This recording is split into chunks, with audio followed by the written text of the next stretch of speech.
Nous allons passer à la première conférence plénière. J'ai le plaisir d'accueillir Dorian Calamvrezos Navarro de la FAO, avec qui nous sommes en échange depuis l'année internationale des légumineuses. Il est responsable des chiffres et analyses de la production et de la consommation mondiale des légumineuses. Il va nous présenter un panorama mondial de cette production et de cette commercialisation des légumineuses à graines, ainsi que des premières réflexions sur les freins et leviers à leur développement. Et l'ensemble de ces travaux entamés avec l'année internationale va être repris prochainement dans un ouvrage majeur qui est l'économie mondiale des légumineuses. Je vous remercie d'être avec nous et d'avoir accepté de vous exprimer en français. Et je vous laisse la parole. Merci beaucoup. Mesdames et messieurs, bonjour. C'est également un grand plaisir pour moi d'être avec vous aujourd'hui, presque 2 ans après la clôture de l'année internationale des légumineuses 2016. Et je suis particulièrement content de voir que, à travers ces initiatives, on puisse maintenir l'intérêt sur les légumineuses très fort.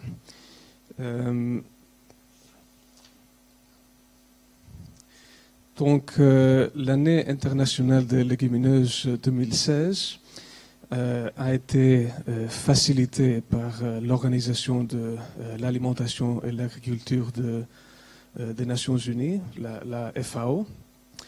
Et l'année visait essentiellement à sensibiliser l'opinion publique à la contribution des légumineuses à la sécurité alimentaire et la nutrition, encourager toutes les parties prenantes à renforcer la production des légumineuses à l'échelle mondiale et à promouvoir la consommation des légumineuses dans le cadre d'un régime alimentaire équilibré. Un des produits majeurs de l'année internationale des légumineuses a été le développement d'une étude sur l'économie mondiale des légumineuses. Cet ouvrage a été élaboré par le professeur Vikas Rawal de l'Université de New Delhi en Inde. Et je voudrais préciser à ce moment que dans le contexte de l'année internationale, on se réfère uniquement aux légumineuses qui sont récoltées pour l'obtention de grains secs. Donc, on exclut ainsi les plantes récoltées et consommées vertes, ainsi que les cultures utilisées pour l'extraction d'huile ou exclusivement à des fins de semis. Donc ma présentation aujourd'hui se concentrera exclusivement sur les légumineuses à graines. Commençons alors avec quelques données de base. Dans ce graphique, on voit la distribution de la production de légumineuses à échelle mondiale selon les différents continents. Selon les dernières données de la FAO, 42% de la production mondiale de légumineuses est concentrée en Asie, 23% en Afrique, 21% aux Amériques, 11% en Europe et les 3% restants en Océanie.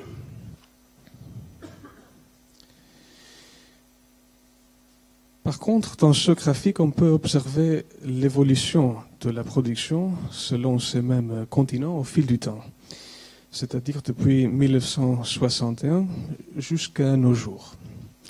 En termes généraux, la production mondiale de légumineuses a augmenté au fil du temps, dépassant aujourd'hui les 81 millions de tonnes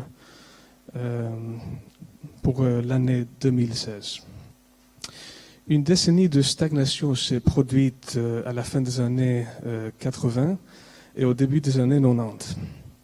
Ensuite, on observe une augmentation significative de la production de légumineuses au cours des 15 dernières années.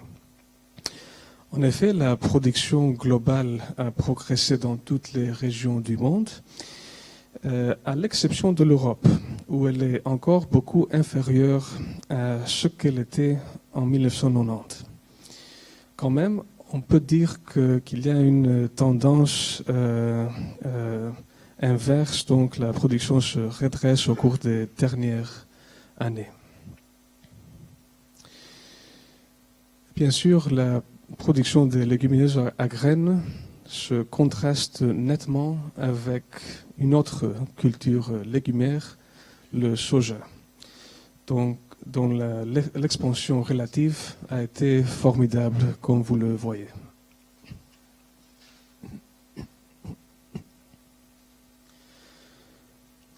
Ce graphique donne une autre perspective intéressante sur la distribution de la production mondiale de légumineuses.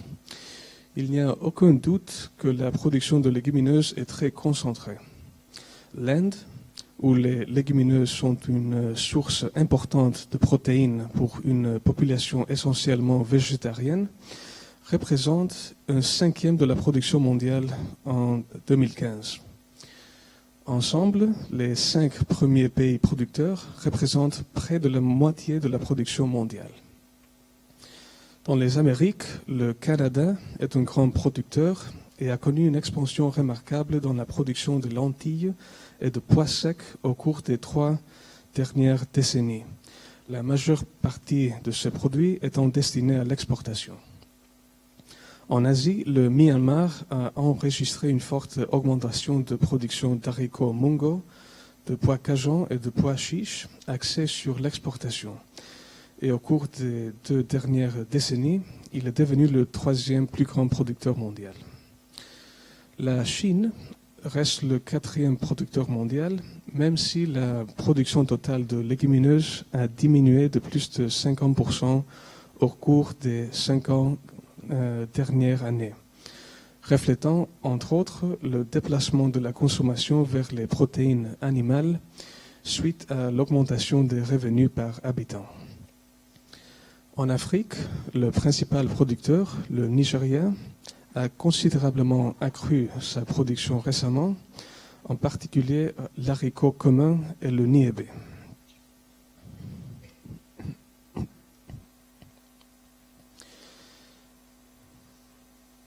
Je l'ai dit tout à l'heure que la production de légumineuses aujourd'hui se situe en 81 millions de tonnes.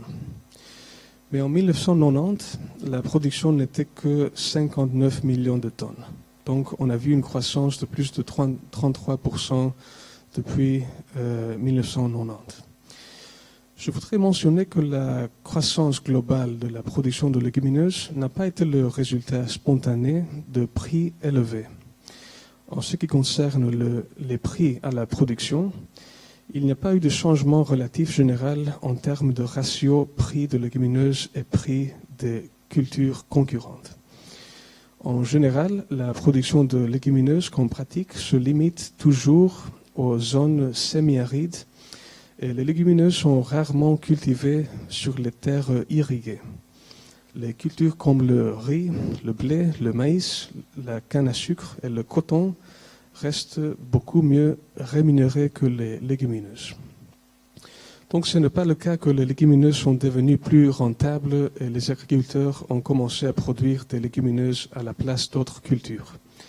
Dans les pays en développement, grâce à un effort concerté, les légumineuses ont été mises à la disposition des agriculteurs dans les régions semi-arides et arides qui n'avaient pas accès à l'irrigation.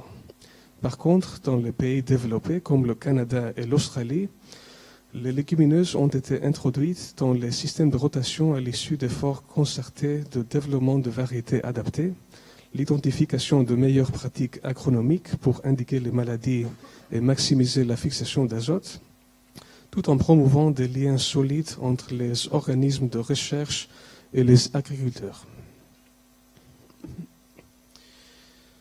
Voilà un graphique qui montre le poids relatif de différentes légumineuses dans la production mondiale.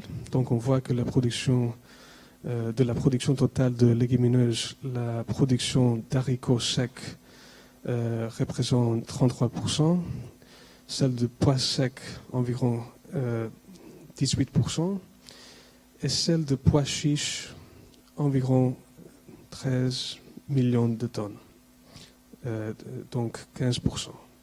Les niébés secs et les lentilles représentent 8% de la production mondiale chacun, tandis que la production de pois cajon et fèves sèches représente 5% chacun.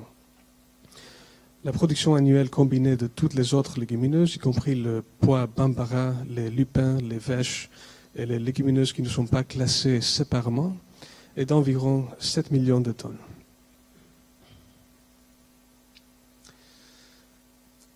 Parlons maintenant un peu du commerce.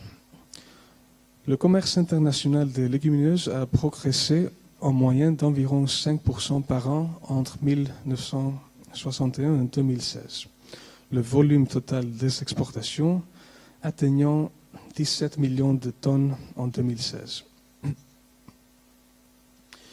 Jusqu'aux années 70, le commerce en tant que part de la production était extrêmement faible par rapport aux autres cultures, se situant à moins de 5%.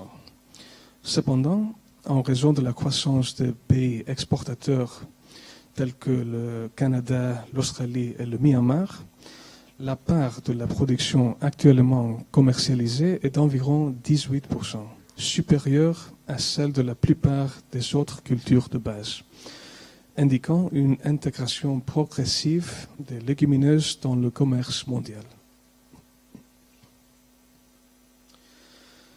L'expansion du commerce mondial des légumineuses est principalement due à l'augmentation de la demande sur les marchés de consommation traditionnels de l'Asie du Sud, ainsi qu'à la demande croissante en Europe pour l'alimentation animale. Le commerce international des légumineuses se caractérise par une concentration relativement élevée d'importation et d'exportation entre un petit nombre de pays commerciaux. Les 4 premiers exportateurs et les 4 principaux importateurs représentent respectivement 63 et 56% du commerce mondial en moyenne. Une nouveauté sur le marché international des légumineuses est le retour de la Chine en tant qu'importateur net contre un exportateur net. En raison de son utilisation croissante de protéines de pois secs pour enrichir les nouilles vermicelles et de la lente expansion de la production intérieure de légumineuses. Depuis le milieu des années 90, le Canada est le premier fournisseur mondial de légumineuses à graines sur les marchés mondiaux, exportant principalement vers l'Inde, le Bangladesh et la Chine. L'Australie, deuxième exportateur de légumineuses, exporte principalement vers l'Inde et le Pakistan. Ces destinations constituent les principaux pays importateurs, l'Inde étant actuellement le premier acheteur et représentant plus d'un tiers des volumes mondiaux. L'Union européenne est également une destination importante dans le commerce mondial des légumineuses. Une partie importante des légumineuses en Europe est utilisée pour l'alimentation animale. Depuis les années 90, la dépendance de l'Europe vis-à-vis des légumineuses a diminué en raison de son passage au soja, principale source de protéines végétales dans les aliments pour animaux.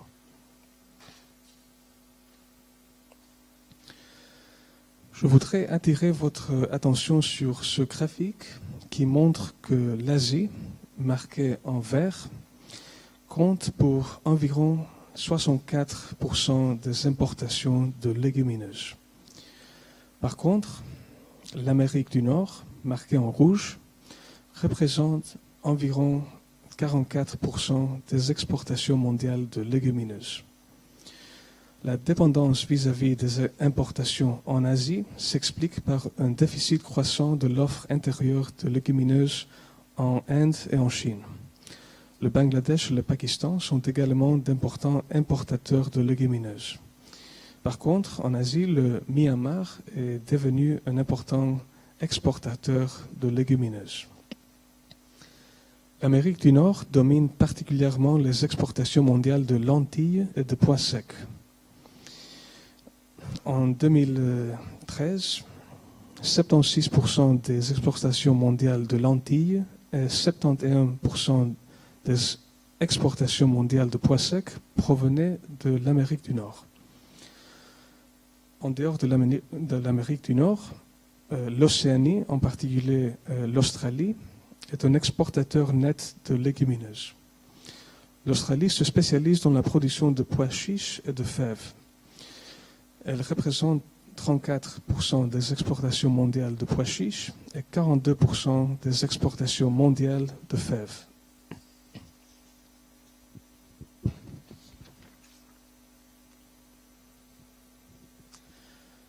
En ce qui concerne la consommation, malgré tous leurs bénéfices, selon les dernières données de la FAO, le monde consomme environ 7 kg de légumineuses par personne par an. Cela contraste de manière aiguë à la consommation de produits laitiers par habitant. La consommation de produits laitiers se situe en 90 kg par personne par an. Et aussi à la consommation de viande, qui se situe en 43 kg par personne par an. Néanmoins, l'importance de légumineuses dans l'alimentation humaine varie d'un pays à l'autre. Par exemple, les parts diététiques des légumineuses sont les plus élevées au Rwanda et au Niger, représentant jusqu'à 22% du total des protéines consommées. En fait, les légumineuses jouent actuellement un rôle important dans l'alimentation de nombreux pays les moins avancés. En effet, le rôle des légumineuses dans l'alimentation des pays économiquement vulnérables a pris de l'importance au cours des dernières décennies. Par contre, dans les régions développées, en particulier en Europe et en Amérique du Nord, la consommation est restée faible. Il est évident que les motifs de consommation de légumineuses sont influencés par plusieurs facteurs économiques, historiques et socioculturels. Parmi les facteurs économiques, nous avons les variations des prix relatifs entre les légumineuses et les sources de protéines animales. Par exemple, dans les pays asiatiques et européens, où le rapport de prix des légumineuses à la volaille a augmenté, la consommation de légumineuses a diminué. Dans les pays d'Afrique subsaharienne, où le rapport des prix de légumineuses ou au poulet a diminué, la consommation de légumineuses par habitant a eu tendance à augmenter. Outre les facteurs économiques, les préférences alimentaires déterminées par l'histoire et la culture, les changements de goût et des habitudes alimentaires, ainsi que les niveaux de sensibilisation, influent tous sur les tendances de la consommation. Les traditions culturelles ont une forte influence sur le type de légumineuses consommées dans différentes régions et pays. En ce qui concerne les efforts de sensibilisation, une analyse de 100 pays ayant mis au point de directives diététiques montre qu'environ 87% d'entre eux recommandent l'inclusion régulière de légumineuses dans l'alimentation. Cependant, les directives pour la plupart des pays recommandent la consommation de légumineuses en termes généraux, sans indiquer spécifiquement leur valeur nutritionnelle ou leur avantage pour la santé. Une contribution importante de l'ouvrage porte sur l'examen des coûts et des marges dans la production des légumineuses.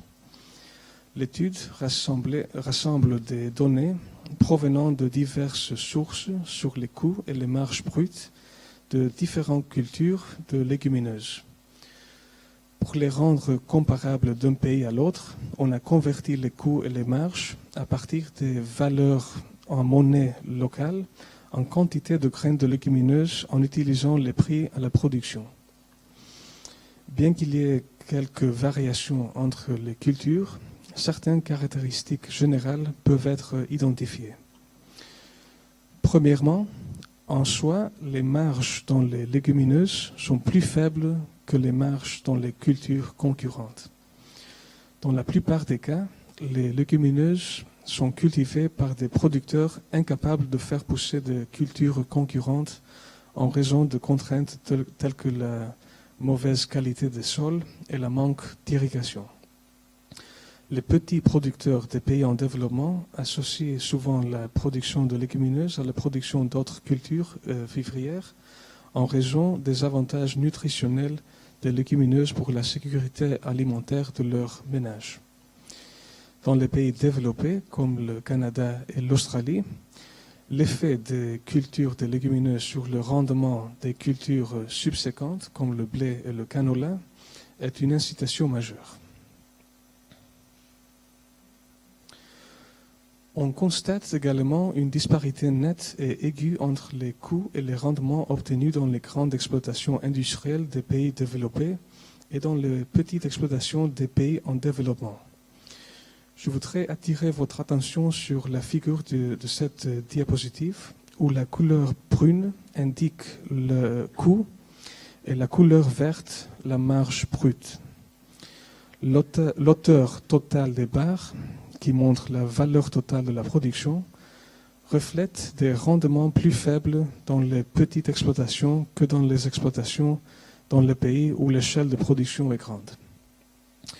Dans les pays comme le Canada, les États-Unis et l'Australie, où les légumineuses sont cultivées dans des grandes exploitations industrielles, la culture mécanisée, l'application d'herbicides en prélevé et l'utilisation d'inoculants pour maximiser la fixation d'azote sont des pratiques courantes.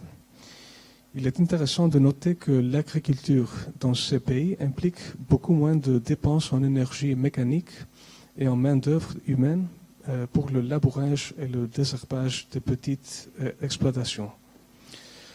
Non seulement les marges par hectare sont plus élevées dans les grandes exploitations, mais la grande différence d'échelle implique une énorme disparité de revenus entre une famille de petits exploitants produisant des légumineuses et le revenu d'une ferme industrielle de centaines de personnes.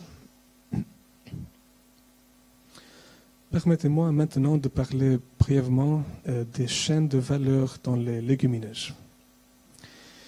Les chaînes de valeur dans les pays en développement ont tendance à être longues à cause de plusieurs couches d'intermédiaires.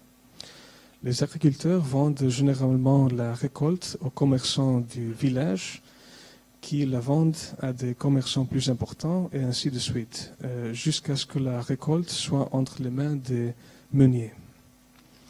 En Asie du Sud, le plus grand marché pour les légumineuses sont principalement consommées après le meulage. L'industrie du meulage a connu une consolidation croissante en raison des économies d'échelle et du commerce international croissant. Les longues chaînes de valeur, à leur tour, contribuent aux fortes fluctuations saisonnières des prix et à un écart considérable entre les prix perçus par les producteurs et les prix payés par les consommateurs finaux. De notre côté, l'agriculture à grande échelle et l'intégration verticale ont abouti à des chaînes de valeur plus courtes en Amérique du Nord et en Australie.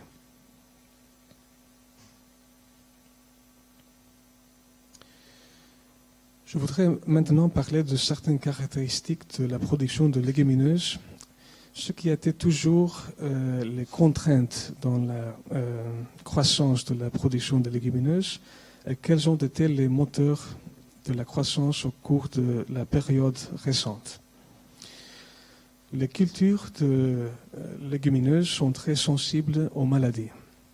Elles ont du mal à concourir avec les mauvaises herbes, ce qui rend le contrôle des mauvaises herbes un défi coûteux.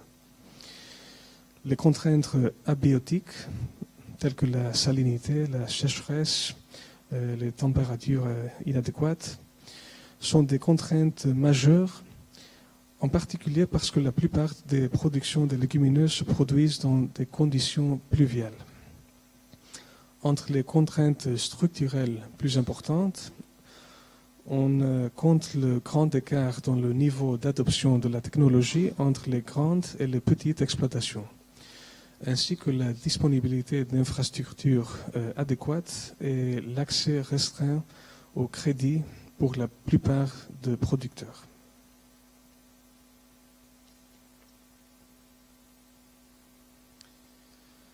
Ce graphique révèle la conséquence de toutes ces contraintes sur la productivité des légumineuses dans les différentes régions. Le rendement dans les régions en développement est nettement inférieur par rapport aux régions développées, ce qui peut s'expliquer par un certain nombre de facteurs. La nature essentiellement vivrière de la production de légumineuses dans les pays en développement, alors que dans les pays développés elle est commerciale. Le manque d'investissement dans le secteur, car la culture de légumineuses est généralement une activité à petite échelle qui n'est pas considérée comme un secteur capable de générer des rendements rentables. L'expansion de terres irriguées qui a poussé les légumineuses dans les zones marginales, avec les meilleures terres étant utilisées principalement pour cultiver des céréales. Et aussi les politiques axées sur l'augmentation de la production des céréales.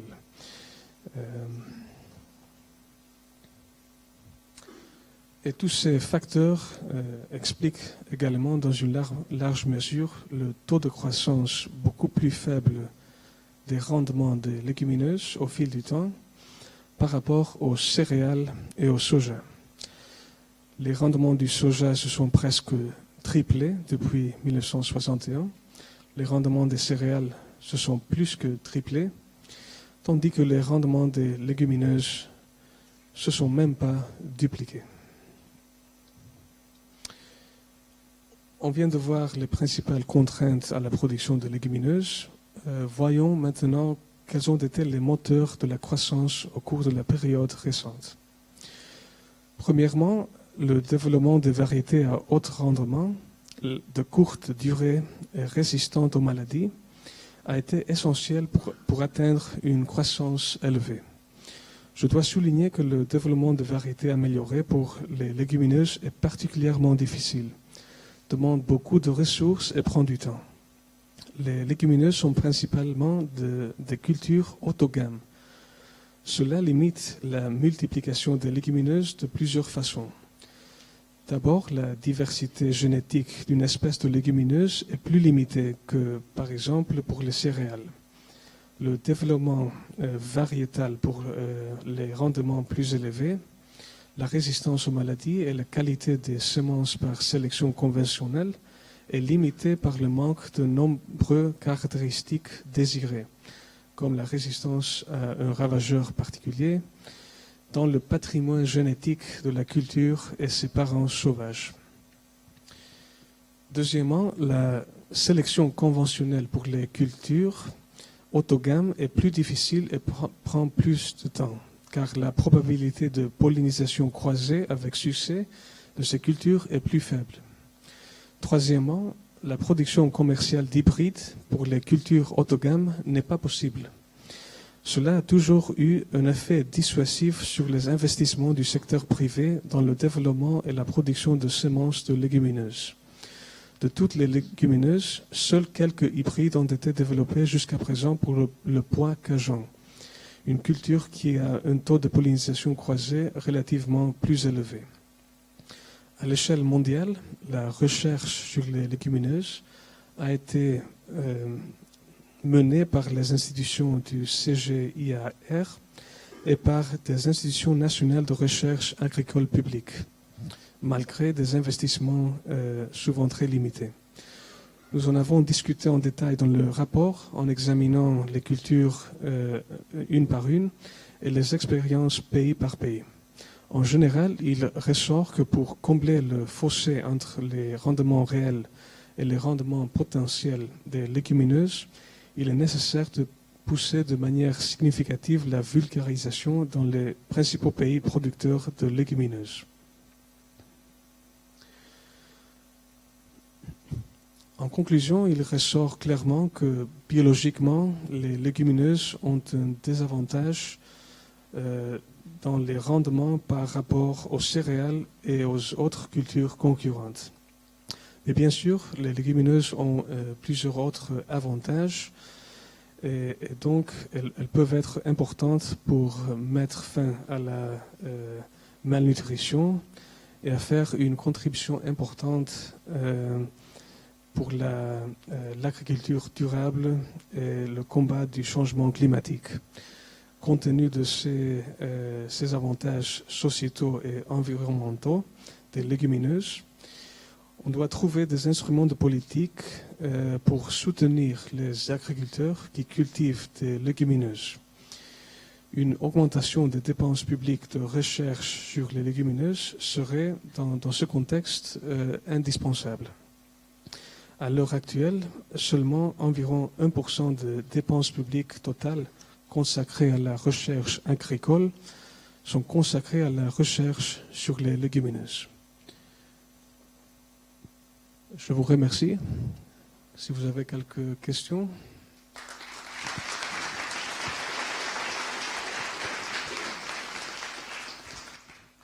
Merci beaucoup Dorian et puis pour tout cet exposé très riche d'informations en un français parfait. Merci Dorian.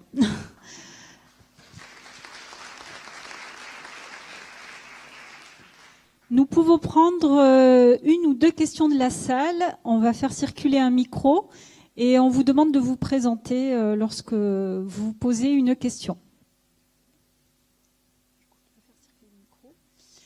En attendant que la première question se formule, moi je voudrais revenir sur votre exposé par rapport à la séparation des trajectoires, que ce soit au niveau de la production ou des rendements entre le soja et les autres légumineuses à graines, puisque le soja est aussi une légumineuse à graines. On voit depuis les années 60 vraiment des trajectoires opposées. Et les objectifs notamment qui ont été rappelés dans le film concernant les enjeux sur la biodiversité cultivée, mais aussi pour l'alimentation, avoir une diversité d'apports sur les micronutriments qui peuvent être permis par une diversité de légumineuses. Pensez-vous qu'aujourd'hui, on va parvenir à un développement, si on peut dire, harmonieux, équilibré entre les différentes légumineuses à graines ?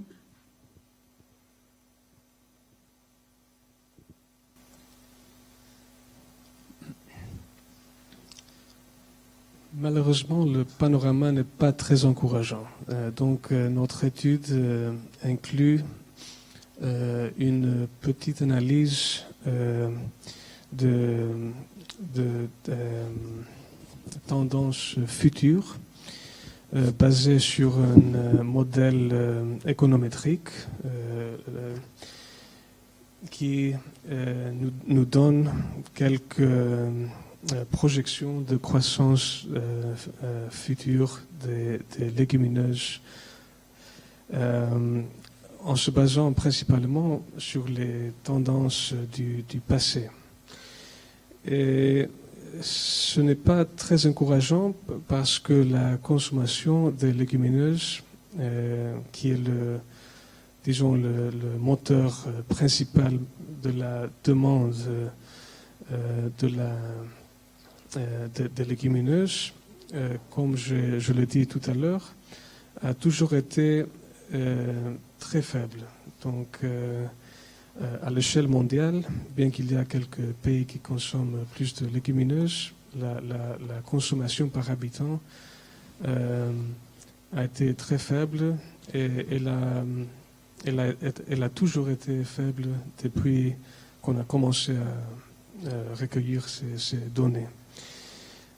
Donc, cette analyse sur le modèle, basée sur le modèle économétrique prédit que le taux de croissance mondial de la production de légumineuses entre 2016 et 2025 sera d'environ 1,8% par an.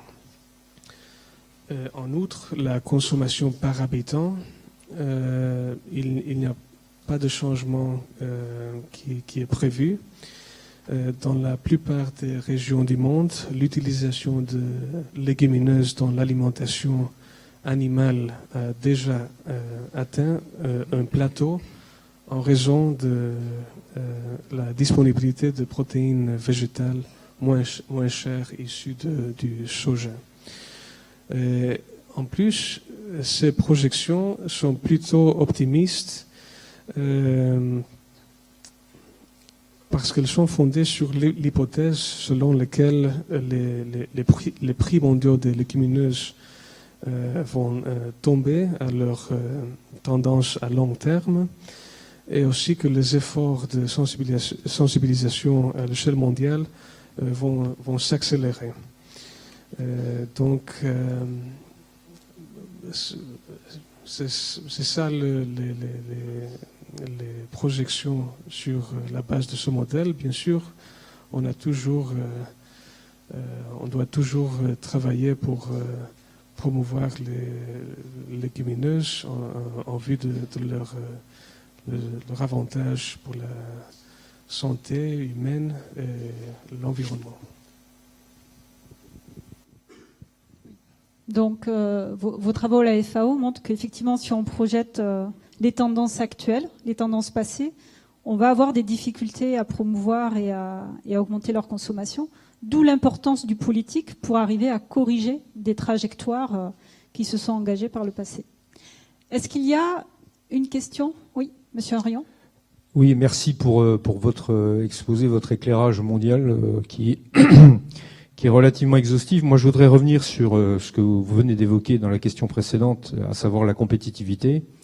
Dans les enjeux de compétitivité, on a la structuration de filières et l'accès aux technologies. Il y a un graphique qui a retenu mon attention, c'est l'évolution des rendements et de la production, notamment en Amérique. Si on met le soja de côté, qui est un soja bien souvent OGM, les technologies OGM, un récent déplacement de notre interprofession au Canada nous a montré que les Canadiens utilisent quasiment toute leur production de légumes secs, lentilles, pois chiches pour citer ses productions principales, avec des variétés tolérantes aux herbicides. Donc l'évolution de la production et la compétitivité sur les marchés mondiaux clairement montre que les pays qui ont accès à certaines technologies ont, je dirais, une sécurité de compétitivité par rapport à d'autres régions du monde comme la nôtre, où sur un plan international, on n'a pas du tout les mêmes leviers de compétitivité. L'autre point, c'est effectivement ce que vous avez souligné, la structuration de filières.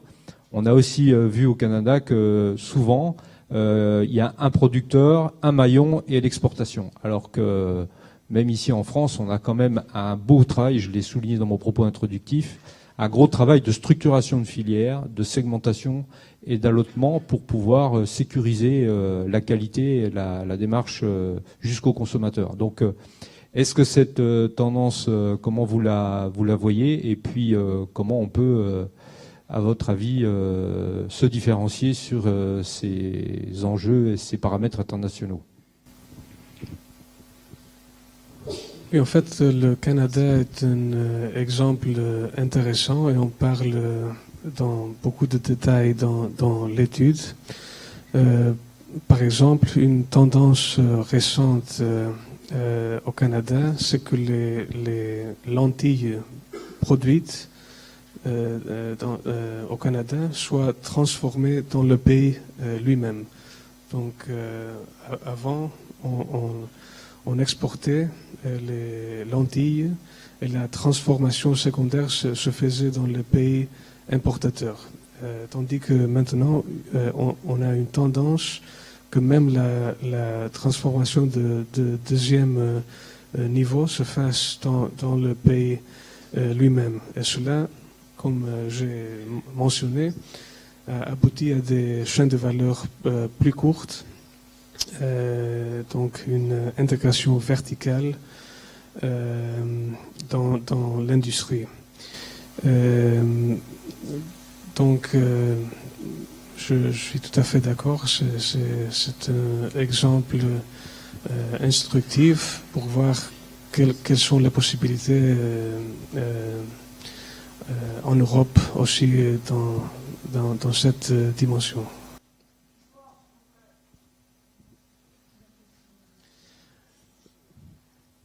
Est-ce qu'on prend une dernière petite question?